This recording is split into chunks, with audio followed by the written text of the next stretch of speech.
దేవుని వాక్యంలో నుండి మత్తయి సువార్త 1వ అధ్యాయం 21, 22 వచనాలు ఎవరైనా చదవండి.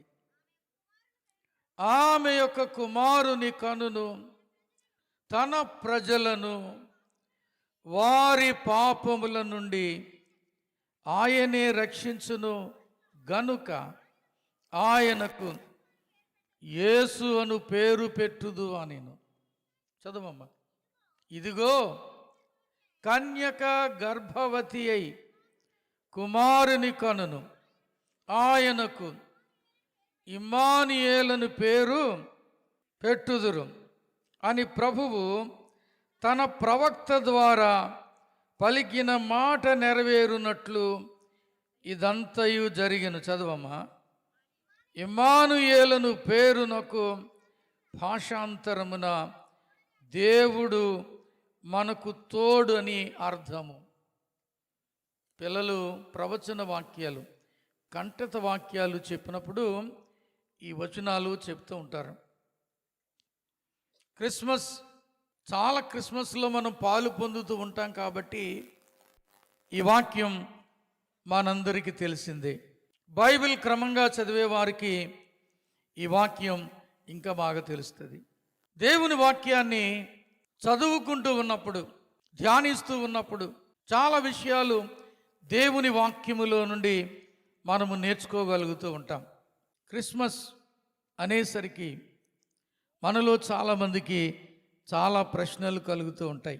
చాలామందికి ప్రశ్నలు క్రీస్తును గూర్చిన ప్రశ్నలు, క్రిస్మస్ గూర్చిన ప్రశ్నలు తలెత్తుతూ ఉన్నాయి. కొన్ని ప్రశ్నలకు నేనే ప్రశ్న వేసి జవాబు చెబుతాను. నేను కొన్ని ప్రశ్నలకు జవాబులు చెప్పాలని ఆశపడుతూ ఉన్నాను. జాగ్రత్తగా మీరు వినండి. మొదటి ప్రశ్న ఏంటంటే, what is the meaning of Christmas? Christmas యొక్క అర్థమేమిటి? టక్కన మనం అంటాం క్రీస్తును ఆరాధించుట అంటాం. క్రిస్టోస్ మాస్, క్రీస్తును ఆరాధించటం. క్రిస్మస్ అనే ఆ మాటకు అక్షరార్థం, అసలైన అర్థం క్రీస్తును ఆరాధించటం. కానీ అన్యులైన వారి దృష్టిలో క్రిస్మస్ అంటే క్రీస్తు పుట్టుక అని అర్థం. మీకు క్రిస్మస్ వచ్చింది అంటే యేసుప్రభు పుట్టినరోజు వచ్చింది అని అంటూ ఉంటారు. క్రీస్తు పుట్టుక. మనం కూడా పైకి క్రిస్మస్ అని పిలుస్తూ ఉన్న క్రిస్మస్లో క్రీస్తు పుట్టుకను మనం జరుపుకుంటూ ఉంటాం. ప్రభువైన యేసుక్రీస్తు పుట్టుకను గూర్చిన విషయాలు నేర్చుకుంటూ ఉంటాం. ఆయన పుట్టినరోజు జరుపుకుంటూ ఉంటాం. ప్రపంచంలో అన్ని దేశాల్లో ఉన్నవారు ప్రభువైన యేసుక్రీస్తు యొక్క పుట్టుకను జరుపుకుంటూ ఉన్నారు క్రిస్మస్ సందర్భంగా. కానీ ప్రియమైన వారులారా, నా ఉద్దేశంలో క్రిస్మస్ అంటే అర్థం ఏమిటి అంటే, నేనంటాను దేవుడు మనకు తోడు. That is the actual meaning of Christmas. ఆయనకు ఇమ్మానుయేలు అను పేరు పెట్టుదు అనెను. ఇమ్మానుయేలును పేరునకు భాషాంతరమున దేవుడు మనకు తోడు అని అర్థం. క్రిస్మస్ అంటే, క్రీస్తు పుట్టుకంటే అర్థం ఏమిటంటే ఇమ్మానుయేలు, దేవుడు మనకు తోడు. ప్రియమైన దేవుని బిడ్డలారా, ఆదికాండలో మనం చూస్తాం, దేవుడు ఆదాము హవ్వలను చేసి వారిద్దరిని ఏదెను తోటలో ఉంచాడు. ఆ తోటలో ఉన్న సకల ఫలములను అనుభవించవచ్చని చెప్పాడు. చెప్పి ఆ తోట మధ్యలో ఉన్న ఒక వృక్ష ఫలమును తినవద్దు అని ఆజ్ఞాపించాడు దేవుడు. ప్రతిరోజు సాయంకాలమున చల్లపూట దేవుడు బయలుదేరి వారి దగ్గరకు వస్తూ ఉండేవాడు. ఆదాము హవ్వలు దేవునితో సంతోషంగా గడిపేవారు, దేవునితో సహవాసం చేస్తూ ఉండేవారు, దేవునితో సంభాషణ చేసేవారు, దేవునికి సమీపంగా ఉండేవారు. దేవునితో గడుపుతూ ఉండేవారు. అయితే ఒక దినమందు మనందరికీ తెలుసు, అపవాది వారిని శోధించి, అంటే హవ్వను శోధించి, దేవుడు తినవద్దు అని చెప్పిన వృక్ష ఫలాన్ని తినేలా చేసింది. హవ్వేం చేసింది? ఆదాము తినేలా చేసింది. ఆదాము హవ్వలు ఆ వద్దు అన్న ఫలమును తినిన తర్వాత, అంటే ఆజ్ఞను అతిక్రమించిన తర్వాత, దేవుని మాటను త్రోసివేసిన తరువాత వారు పాపమును ఈ లోకంలోనికి తీసుకొచ్చారు. వారు పాపులుగా అయిపోయారు. ఇదంతా మనకి తెలిసిన స్టోరీయే.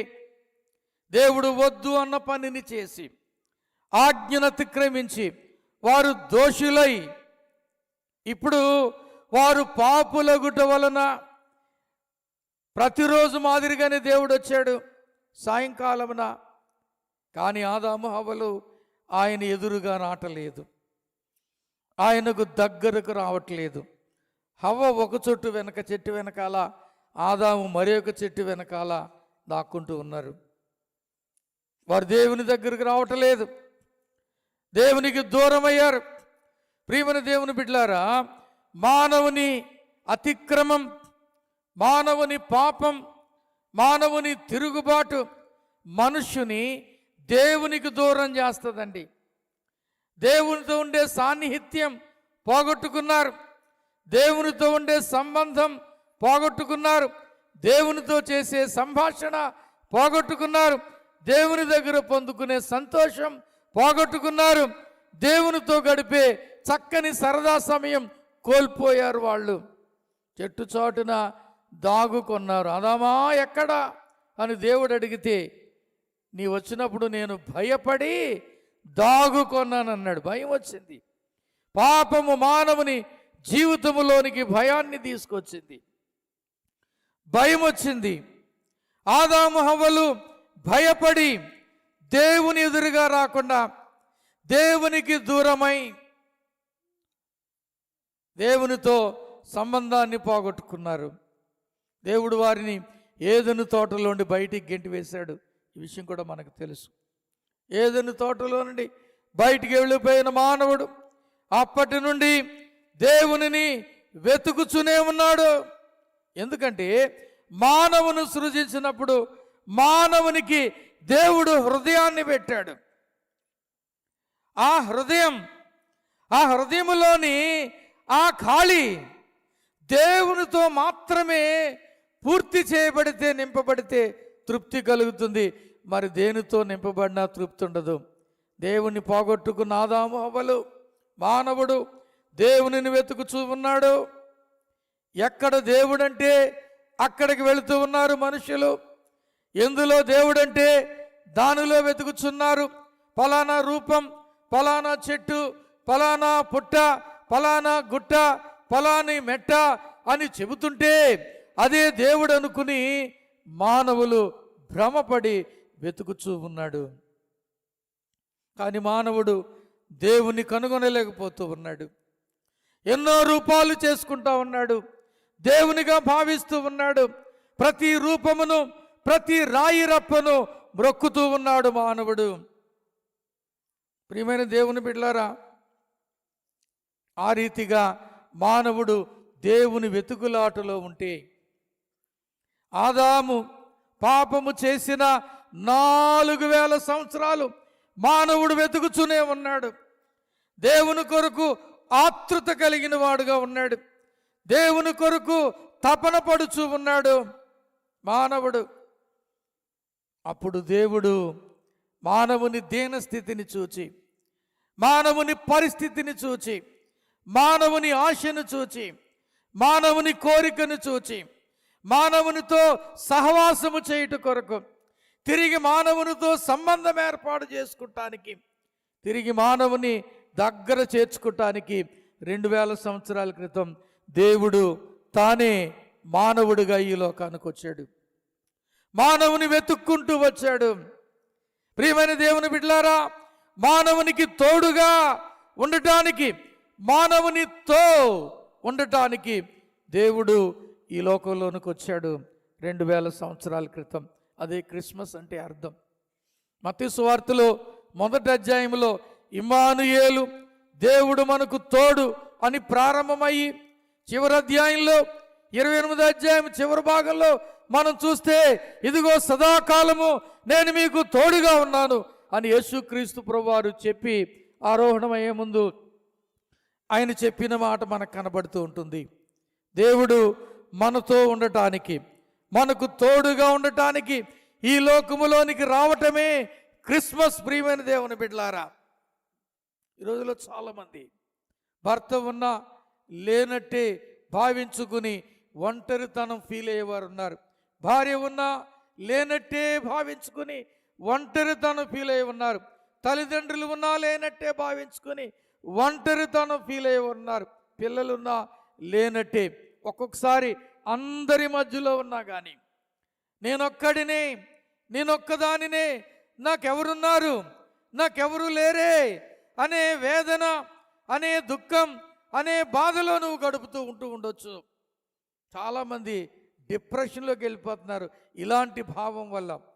ఒంటరితనము వలన, ఒంటరితనము చాలామందిని కృంగదీస్తూ ఉంది. సహోదరుడా, సహోదరి, యేసుక్రీస్తు నీ కొరకు ఈ లోకములో మానవుడిగా జన్మించాడు. నీకు తోడుగా ఇమ్మానుయేలుగా ఈ లోకములో జన్మించాడు. కాబట్టి నీవు ఒంటరివి కావు, నీవు ఒంటరి దానవు కాదు, నువ్వు ఒంటరి వాడవు కావు. ఆయన నీకు తోడు. కాబట్టి the meaning of Christmas is God with us. Christmas అంటే అర్థం ఏంటంటే దేవుడు మనకు తోడు అని అర్థం. దేవుడు మనకు తోడు, నీకు తోడుగా ఉండటానికి వచ్చాడమ్మా. నేను ఒంటరి దాన్ని, నేను ఒంటరి వాడను. అందరూ నన్ను వదిలిపెట్టేశారు, అందరూ నన్ను అసహించుకుంటూ ఉన్నారు, అందరూ నన్ను విడిచిపెట్టారు, నాకెవ్వరూ లేరు, నన్ను చూచుకునేవారు, నన్ను పట్టించుకునేవారు, నా బాగోగులు చూచేవారు ఎవరు లేరు అని బాధపడుతున్నవేమో. నువ్వు బాధపడనక్కరలేదు. నీ కొరకు ఇమ్మానుయేలుగా యేసుక్రీస్తు ఈ లోకంలోనికి వచ్చాడు. దేవుడు మనకు తోడుగా ఉండుట కొరకు ఈ లోకంలోనికి వచ్చాడు. అదే క్రిస్మస్ అంటే నేనంటాను అసలైన అర్థం. క్రిస్మస్ అంటే క్రీస్తు పుట్టుకంటే అసలైన అర్థం ఏంటంటే యేసుక్రీస్తు నీకు నాకు తోడుగా మనతో ఉండటానికి ఈ లోకంలోనికి రావటం అన్నమాట. ఎంత ఆశ్చర్యమైన మాట. రెండవ ప్రశ్న, what is the wonder in Christmas? క్రిస్మస్లో అద్భుతం ఏంటి? క్రిస్మస్లో చాలా అద్భుతం ఉంది, చాలా అద్భుతాలు. ఏంటో తెలుసా? The wonder in Christmas is prophecy, ప్రవచనం. క్రిస్మస్లో మనకు కనపడే అద్భుతం ఏంటంటే ప్రవచనం. యేసుక్రీస్తు ప్రభువారు ఈ లోకములో మానవుడిగా పుట్టడానికి 4000 సంవత్సరాలకు ముందే ఏదెను తోటలోనే ఆదికాండం 3వ అధ్యాయంలో యేసుక్రీస్తు పుట్టుకను గూర్చి మొట్టమొదటి ప్రవచనం చెప్పబడింది. మొట్టమొదటి ప్రవచనం అక్కడ మనం చూస్తాం. అప్పటి నుండి యేసు ప్రభు పుట్టుకను గూర్చి 100 కొలది ప్రవచనాలు బైబిల్ గ్రంథంలో, పాత నిబంధన గ్రంథంలో యేసు పుట్టక ముందు చెప్పబట్టు మనం చూస్తూ ఉంటాం. కొన్ని ప్రవచనాలు మనం చదువుకున్నాం. యేసు ప్రభు వారు పుట్టడానికి 750 సంవత్సరాలకు ముందే ప్రవక్త అయిన యెషయా చెప్పాడు. యేసు ప్రభు వారు పుట్టడానికి కొన్ని 100 సంవత్సరాలకు ముందే అనేక మంది భక్తులు ప్రవచనాలు చెప్పడం మనం చూస్తూ ఉంటాం. ప్రవచనం, the wonder in Christmas is prophecy. Prophecy అంటే ఏంటంటే నేను అంటాను, prophecy is nothing but history written in advance. ప్రవచనం అంటే ఏంటో కాదండి, చరిత్ర ముందుగా వ్రాయబడటం. చరిత్ర ముందు వ్రాస్తారా, తర్వాత వ్రాస్తారా? చెప్పండి, చెప్పండి. చరిత్ర ఎప్పుడు రాస్తారు? జరిగిన తర్వాత వ్రాసేది. కానీ యేసుక్రీస్తు ప్రభు విషయంలో చరిత్ర ముందుగానే వ్రాయబడింది. ఆయన పుట్టడానికి ముందుగానే ఎక్కడ పుడతాడో వ్రాయబడింది, ఎలా పుడతాడో వ్రాయబడింది, ఎవరికి పుడతాడో వ్రాయబడింది, ఏ గోత్రములో పుడతాడో వ్రాయబడింది, ఎక్కడ ఏ గ్రామంలో పుడతాడో వ్రాయబడింది, ఎప్పుడు పుడతాడో కూడా వ్రాయబడింది. ప్రవచనం. ప్రియమైన దేవుని బిడ్డలారా, యేసుక్రీస్తు ప్రభువారి యొక్క పుట్టుకను గూర్చి ప్రవచనములు చెప్పబడ్డాయి. ప్రవచనమే క్రిస్మస్లో అద్భుతం అండి. ప్రపంచంలో చాలా గొప్పవారు పుట్టారు. అలెగ్జాండర్ ది గ్రేట్, అతడు ప్రపంచాన్ని జయించాడు. మన జాతిపిత గాంధీజీ, మన మొట్టమొదటి ప్రధాని నెహ్రూ, ఇలాగ చెప్పుకుంటూ పోతే చాలామంది గ్రేట్ పీపుల్, గొప్పోళ్ళు జన్మించారు. కానీ ఏ ఒక్కరి గూర్చి ఆయన పుడతాడని ముందుగా చెప్పబడలేదు. కేవలం ఒక్క యేసుక్రీస్తు గూర్చి మాత్రమే, ప్రభు అయిన యేసుక్రీస్తు గూర్చి మాత్రమే ముందుగానే చెప్పబడింది. ఆయన పుట్టుకను గూర్చి ఎగ్జాక్ట్గా జరిగిపోయిన దానిని ఎలా వ్రాస్తారో చరిత్రలో అలాగ ప్రవచనం చెప్పబడింది. ఇంతకుముందు కేక్ కట్ చేశారు, అది చరిత్ర కదా. కేక్ కట్ చేసింది చరిత్ర, పాటలు పాడారు, అది చరిత్ర. ఇవన్నీ చరిత్ర, జరిగిపోయినవి. కానీ యేసుక్రీస్తు ప్రభు జీవితంలో మనం చూస్తే జరగబోవు విషయములు ఉన్నవి ఉన్నట్టుగా, ఎగ్జాక్ట్గా, కరెక్ట్గా, అక్షరాల ఎలా జరుగుతుందో అలాగా 1000 సంవత్సరాల ముందే చెప్పబడింది. అది ప్రవచనం. క్రిస్మస్లో అద్భుతం ఏంటంటే ప్రవచనం. ప్రియమైన దేవుని బిడ్డలారా, దేవుని వాక్యంలో మనం చూస్తే మీకా 5:2లో ఏ ఊర్లో పుడతారో చెప్పబడింది. ఆదికాండం 3:15లో ఆయన స్త్రీ సంతానంగా పుడతాడు అని చెప్పబడింది. సంఖ్యాకాండం 24:17లో ఆయన నక్షత్రంగా ఉదయిస్తాడు అని చెప్పబడింది. యెషయా గ్రంథం 9:6లో ఆయన శిశువుగా, కుమారుడిగా జన్మిస్తాడు అని చెప్పబడింది. ఈ రీతిగా చాలా ప్రవచనాలు ఆయనను గూర్చి చెప్పబడ్డాయి. ఆలోచన చేద్దాం, ఎంత గొప్ప దేవుడు. దీనిని బట్టి ఒకటి అర్థం చేసుకోవచ్చు. ఇందాక సామ్యూయల్ గారు చెప్పారు, యేసు ప్రభు దేవుడు అని చెప్పటానికి ఒక నిదర్శనాన్ని ఆయన చెప్పారు. నేనంటాను, ఇది కూడా యేసు ప్రభు దేవుడు అని చెప్పడానికి ప్రవచనాలే సాదృశ్యం. ఆయన పుట్టడానికి ముందుగానే ఆయనను గూర్చి ప్రవక్తలు ప్రవచించారంటే దానికి అర్థమేంటి? ఆయన దేవుడు. బైబిల్లో ఎక్కడైనా ఉందా యేసు ప్రభు దేవుడని? ఆయన తనకు తాను చెప్పుకున్నాడా యేసు ప్రభు దేవుడని? రోజుల్లో చాలామంది ప్రశ్నిస్తూ ఉన్నారు. ప్రవక్త అయిన యెషయా అంటా ఉన్నాడు, ఏమంటాడంటే, ఆశ్చర్యకరుడు, ఆలోచనకర్త, బలవంతుడైన దేవుడు, నిత్యుడగు తండ్రి, సమాధానకర్తయగు అధిపతి. ప్రవచనం. బలవంతుడైన దేవుడు, నిత్యుడగు తండ్రి. ఎవరి గూర్చి చెప్పబడిందండి? యేసుక్రీస్తు గూర్చి చెప్పబడిన ప్రవచనం. మరి ఆయన దేవుడా కాదా? యేసు దేవుడు కాదు అని చెప్పే ప్రతి ఒక్కొక్కరికి ఇది ఒక గొప్ప సమాధానం. బైబిల్ చదివితే తెలుస్తుంది, క్షుణ్ణంగా పరిశీలన చేస్తే తెలుస్తుంది.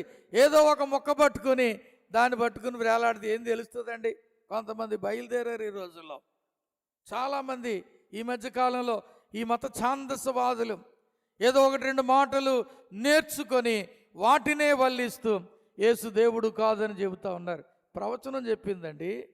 ఏమని చెప్పిందండి? ఏలైనగా మనకు శిశువు పుట్టెను, మనకు కుమారుడు అనుగ్రహించబడును, ఆయన భుజం మీద రాజ్యభారముండును, ఆశ్చర్యకరుడు, ఆలోచనకర్త, బలవంతుడైన దేవుడు, నిత్యుడగు తండ్రి, సమాధానకర్తయగు అధిపతి.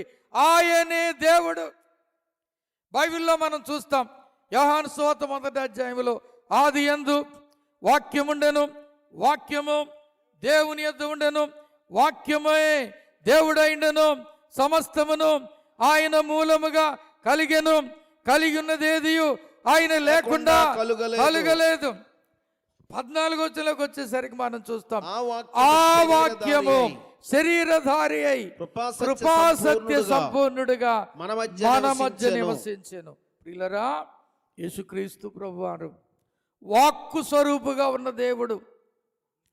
ఆయన వాక్యమై ఉండి, వాక్కు స్వరూపుగా ఉండి, నీకోసం నా కోసం మానవుడిగా ఆయన లోకంలో జన్మించాడు, ఆయన దేవుడు అని చెప్పడానికి ఈ ప్రవచనాలే, ఈ వాక్యాలే నిదర్శనం. ప్రియమైన దేవుని బిడ్డలారా, కాబట్టి క్రిస్మస్లో అద్భుతం ఏంటంటే the wonder in Christmas is prophecy.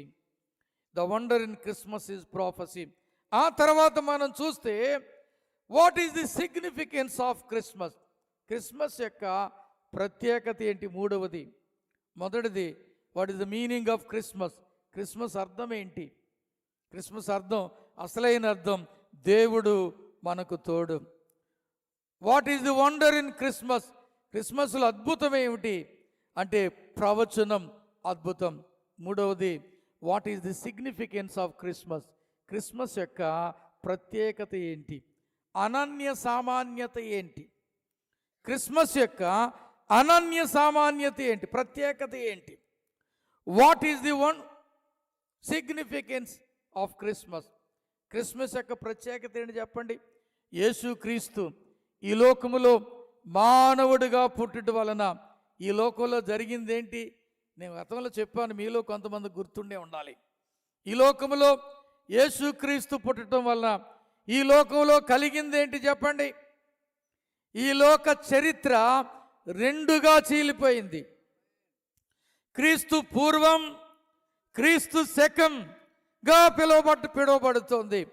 యేసుక్రీస్తు చరిత్రకు మధ్యలో నిలవబడ్డాడు. ఆయన చరిత్రకు కేంద్ర బిందువు అయ్యాడు. క్రీస్తుకు పూర్వం ఇలా జరిగింది, క్రీస్తు తర్వాత ఇలా జరిగింది అని చెబితేనే చరిత్ర అవుద్దండి, లేకపోతే చరిత్ర కాదు. అది క్రిస్మస్లోని ప్రత్యేకత. ప్రియమైన దేవుని బిడ్డలారా, నేనంటాను, history is nothing but his story. చరిత్ర అంటే ఏంటో కాదు, ఆయనను గూర్చి చెప్పటమే. హిజ్ స్టోరీ, ఆయనను గూర్చి చెప్పటం. ఆయనకు ముందు ఇలా జరిగింది, ఆయన తర్వాత ఇలా జరిగింది. నువ్వు రూపాయలు వాడుతున్నావంటే ఆ రూపాయి మీద ఉన్న తారీఖు యేసుక్రీస్తు యొక్క పుట్టిన తర్వాత వచ్చిన తారీఖు. క్రీస్తు శకం 2024లో మనం ఉన్నాం. నిన్న మా బాబాయ్ ఫోన్ పోయింది, అందులో వాట్సాప్ పనిచేయట్లేదు. రికవర్ చేసుకున్నారు అంతా, కానీ వాట్సాప్ పనిచేయట్లేదు. నాకు చూపించారు, ఏమండి వాట్సాప్ పనిచేయట్లేదండి అన్నారు. ఏమిటా నేను ట్రై చేస్తే అది అడుగుతుంది, నీ డివైస్లో ఉన్న టైము డేటు తప్పుంది, కరెక్ట్ చేయమని చెప్పింది. ఏం చెప్పిందండి? డేటు తప్పుంది, కరెక్ట్ చేయమని చెప్పింది. అప్పుడు నేను డేటు కరెక్ట్ చేశాను. డేటు కరెక్ట్ చేసిన తర్వాత అప్డేట్ అడిగింది. అప్డేట్ డౌన్లోడ్ చేసిన తర్వాత వాట్సాప్ పనిచేయటం మొదలుపెట్టింది. చాలా కాలం నుంచి ఆయన వాట్సాప్ పనిచేయట్లేదు. కారణం ఏంటో తెలుసా? ఆ డివైస్లో, ఫోనులో తారీఖు తప్పుంది. నీ ఫోను పనిచేయాలంటే, నీ వాట్సాప్, నీ ఇన్స్టాగ్రామ్, నీ ఫేస్బుక్, లేకపోతే ఇంకేదైనా నీ సోషల్ మీడియా పనిచేయాలంటే, నీ కంప్యూటర్ పనిచేయాలంటే ఖచ్చితంగా యేసుక్రీస్తు పుట్టుకలో ఇప్పుడున్న తారీఖు వేసుకోవాలి. ఈ తారీఖు అయిపోతే పనిచేయదు. అంటే యేసు లేకపోతే ఈ లోకంలో ఏవి పనిచేయవు. యేసును అంగీకరించకపోతే ఏమి పనిచేయు. ప్రియమైన దేవుని బిడ్డలారా, చాలామంది యేసు ప్రభువారు నిజంగా పుట్టాడా అనే ప్రశ్నలు వేస్తూ ఉన్నారు. యేసుక్రీస్తు ప్రభువారు నిజంగా పుట్టాడు అని చెప్పడానికి మనం వాడుతున్న తారీఖే నిదర్శనం. యేసు ప్రభును నమ్ముకున్నా నమ్ముకోకపోయినా, యేసు ప్రభును అంగీకరించకపోయినా, నువ్వు తారీఖు వేస్తున్నావంటే, ఫోన్ వాడుతున్నావంటే, ఇంకోటి ఏదైనా వాడుతున్నావంటే, ఆస్తి కొనుగోలు చేసి ఈ యొక్క దస్తావేజులు రాసుకుంటున్నావంటే, నువ్వు తెలియకుండానే యేసుక్రీస్తు పుట్టుకను ఏం చేస్తున్నావు? అంగీకరిస్తున్నావు.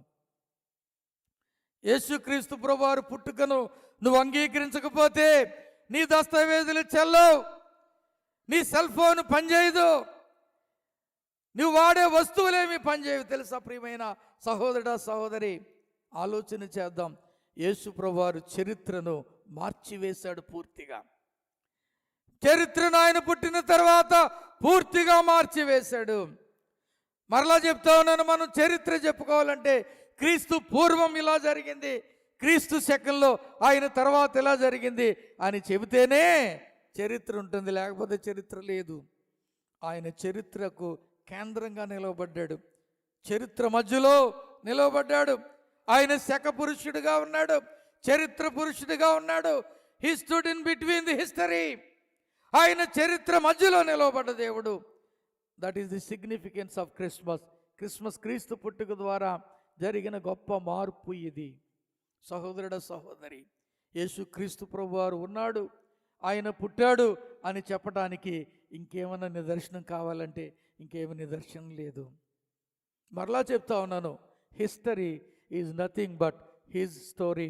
చరిత్ర అంటే ఏంటో కాదు, ఆయనను గూర్చి చెప్పటమే. మనలో ప్రతి ఒక్కొక్కరికి చరిత్ర ఉంటుంది, ఉండదండి? ప్రతి ఒక్కొక్కరికి ఒక్కొక్క చరిత్ర ఉంటుంది. మన చరిత్ర కూడా మార్చబడాలి అంటే, నీ చరిత్ర ఏమంటారు, మార్చబడాలి అంటే యేసుక్రీస్తును నీ హృదయంలో చేర్చుకుంటే నీవు కూడా ధైర్యంగా చెప్పగలవు, క్రీస్తు పూర్వం నేను ఇలా ఉండేవాడిని, క్రీస్తును నమ్ముకున్న తర్వాత నేను ఇలా మారాను అని నువ్వు చెప్పుకోగలుగుతావు. యేసుక్రీస్తును ఎరగకముందు, యేసుక్రీస్తును నమ్ముకొనకముందు, యేసుక్రీస్తును అంగీకరించకముందు నేనొక త్రాగుబోతుని, నేనొక దుర్మార్గుడను, నేనొక వ్యభిచారిని, నేనొక రౌడీని, నేనొక దుష్టుడను.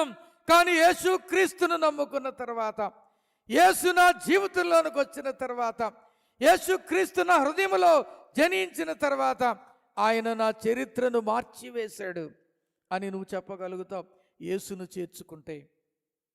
ప్రియమైన దేవుని బిడ్డలారా, నా 17వ ఏట నా జీవితాన్ని నేను యేసుక్రీస్తు ప్రభు వారికి ఇచ్చాను. నా యవ్వన కాలంలో 17వ ఏట, అంతకుముందు నేను చాలా దుర్మార్గుణ్ణి. 17 ఏళ్లకి సమస్తం నేను అందరికీ చూపించేశాను. నేను అంత దుష్టుడిగా ఉండేవాడిని. నేను చాలా అల్లరి, దుర్మార్గం, గొడవలు, కొట్లాటలు. కరాటే నేర్చుకుని అంతా నాదే, నేను బాగా గొడవ పెట్టగలను, కొట్టగలను అనుకుని కాలర్ ఎగరేసుకుని తిరుగుతూ ఉండేవాడిని. నా 17వ ఏట, ఇన్ మై ఎర్లీ ఏమంటారు మిడిల్ టీనేజ్ మధ్యలో, నా టీనేజ్ మధ్యలో చాలా దుర్మార్గుడిగా మారాను. నేను తణుకు జడ్పీ హై స్కూల్లో ఒక 8 నెలలు చదివాను అంతే. 8th 9th Narsapur machine high స్కూల్లో చదివాను. 6th 7th ఉండ్రాజవరం MNPH స్కూల్లో చదివాను. తణుకు జడ్పీ హై స్కూల్లో 7-8 నెలలు చదివాను. కేవలం చాలా తక్కువ కాలం చదివాను. కానీ ఆ కొద్ది రోజులకి, నేను స్కూల్లో జాయిన్ అయిన 1 నెల రోజులకి స్కూల్ మొత్తానికి నేను ఎవరినో తెలిసిపోయాను. స్కూల్లో పిల్లలందరికీ తెలిసిపోయాను. SPL ఉన్నా నేను బాగా తెలిసిపోయాను. టీచర్స్ అందరికీ నేను నోటెడ్, హెడ్ మాస్టర్కి ఇంకా నోటెడ్. అంటే ఎంత ఎలాగుండేవాడిని ఆలోచించండి. ఎలాంటి వాడిని ఏంటాను నేను?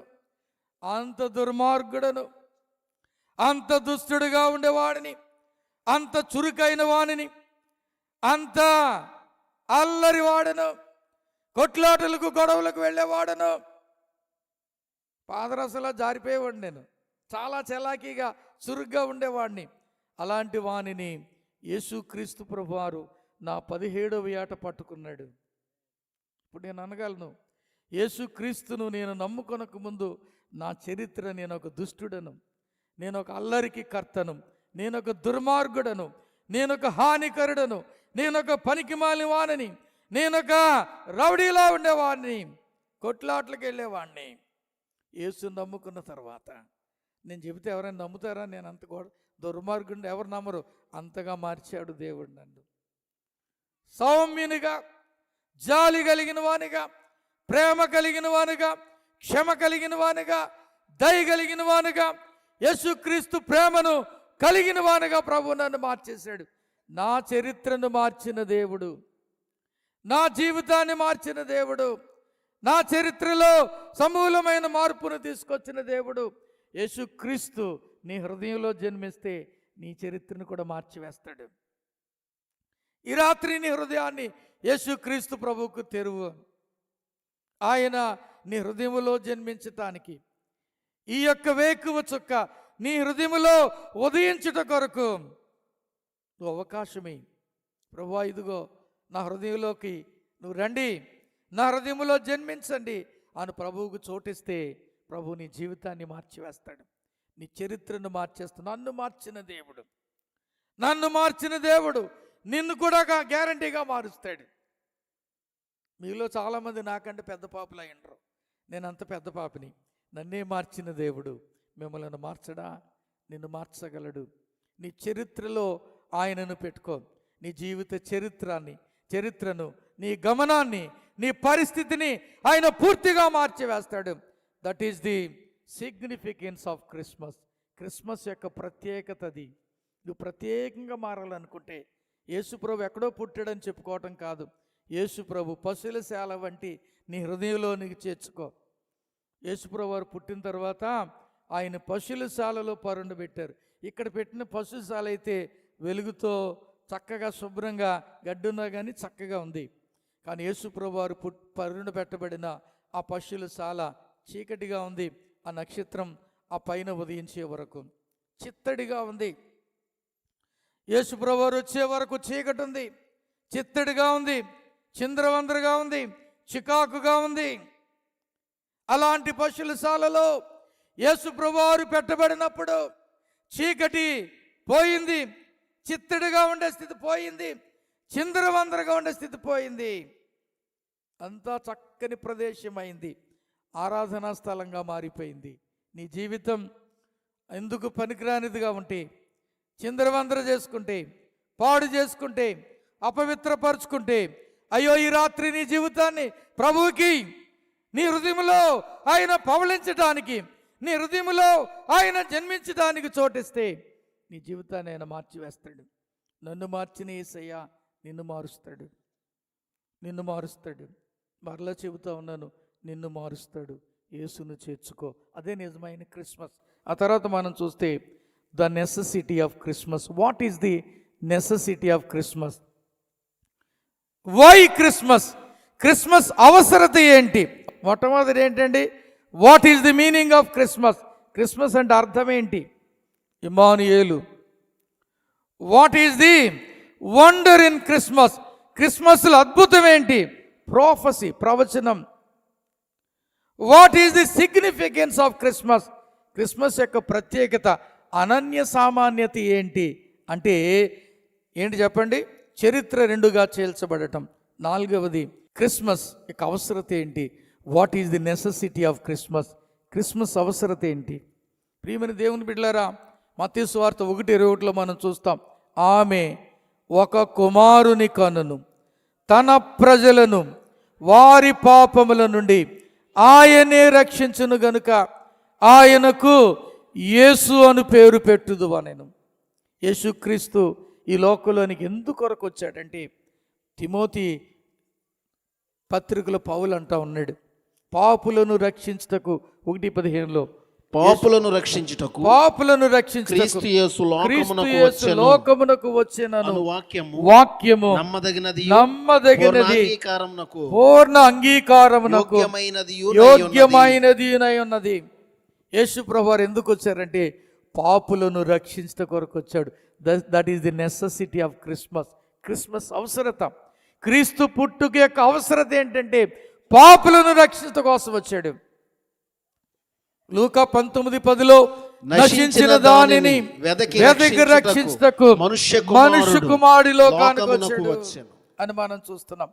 నశించిన దానిని వెదకి రక్షించడానికి మనుష్య కుమారుడు లోకానికి వచ్చాడు. యేసు ప్రభువారు అంటా ఉన్నారు మత్తయి 13:9, నేను పాపులనే పిలువవచ్చితిని గాని నీతిమంతుల కొరకు రాలేదు. ఎందుకన్నాడు ఆయన?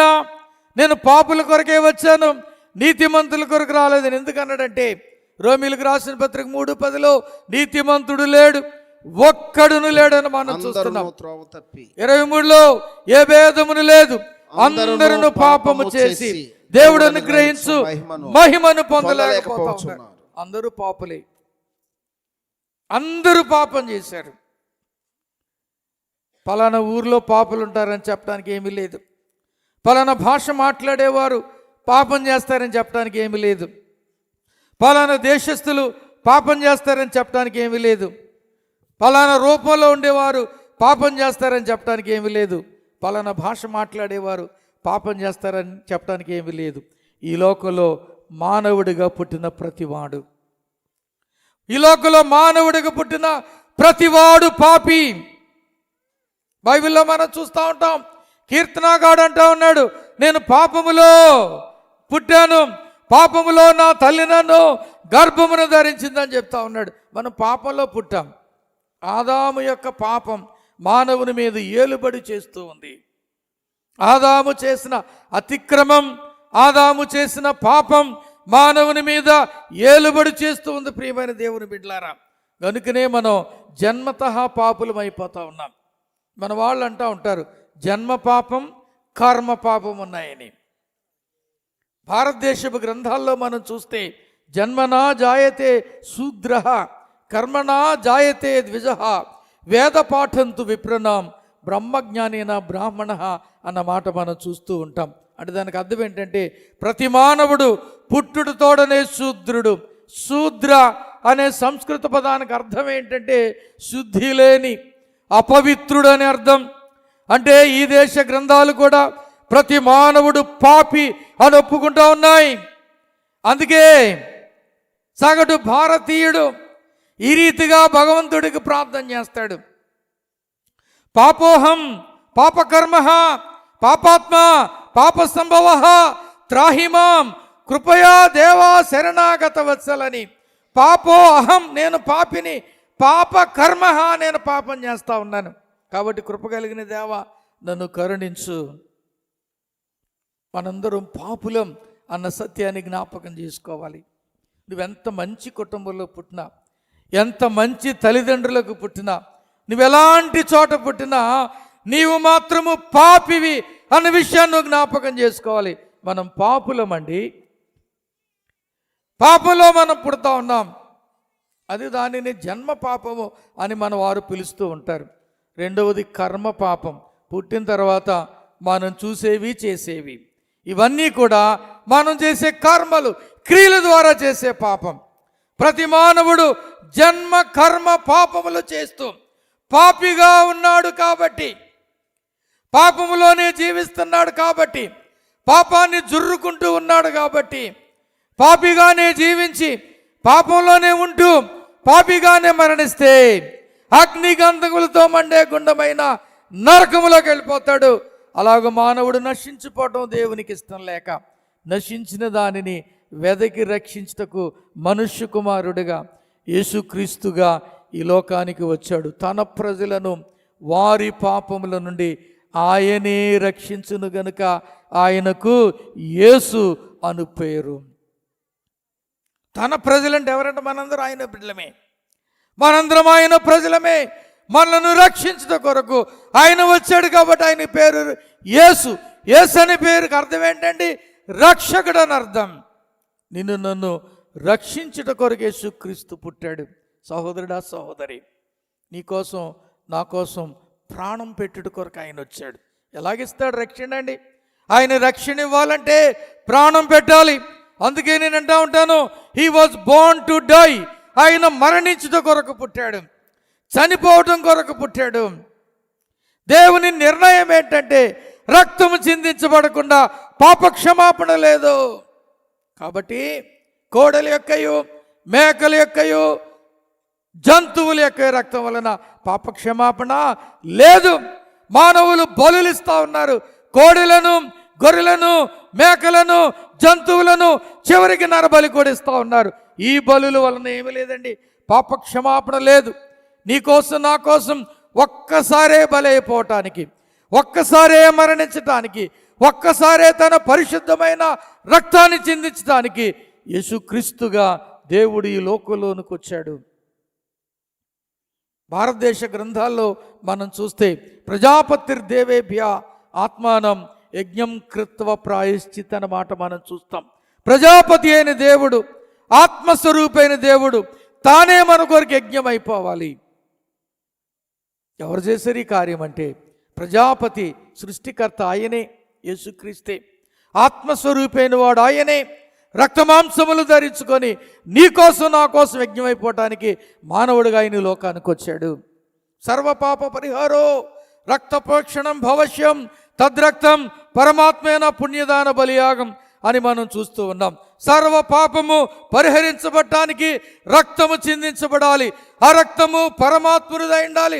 అది ఉచితముగా మానవుల కొరకు చిందించాలి అని ఈ దేశీయ గ్రంథాలు ఘోషిస్తూ ఉన్నాయి. ప్రభువైన యేసుక్రీస్తు వారు సర్వ పాపము పరిహరించటానికి, తన స్వరక్తమిచ్చి సంపాదించటానికి, ఆయన తన స్వరక్తమును చిందించటానికి రక్తమాంసములు ధరించుకొని మానవుడిగా నీ కోసం నా కోసం ఈ లోకంలో జన్మించాడు. That is the necessity of Christmas. Christmas యొక్క ఆవశ్యకత అది, అవసరత అది.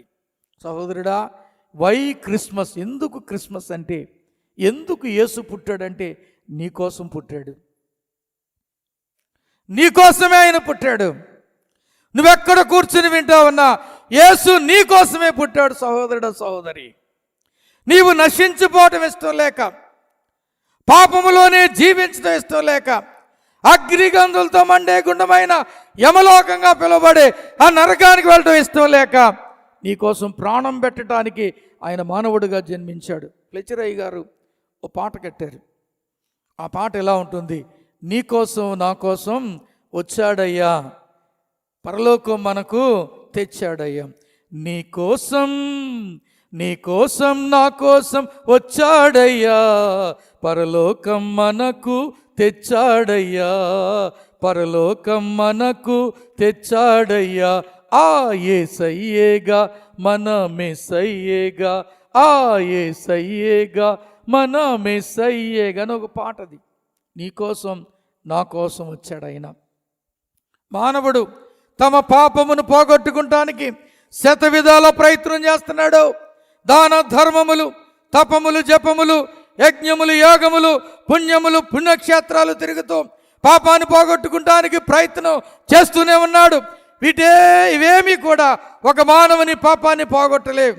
కాబట్టి దేవుడు తానే మానవుని పాపాన్ని పోగొట్టడానికి, మానవునికి కడిగి శుద్ధి చేయటానికి తన స్వరక్తమిచ్చి మానవుని కడుగుట కొరకు మానవుడిగా నీ కోసం నా కోసం ఈ లోకంలో జన్మించాడు. ప్రియమైన సహోదరుడు, సహోదరి,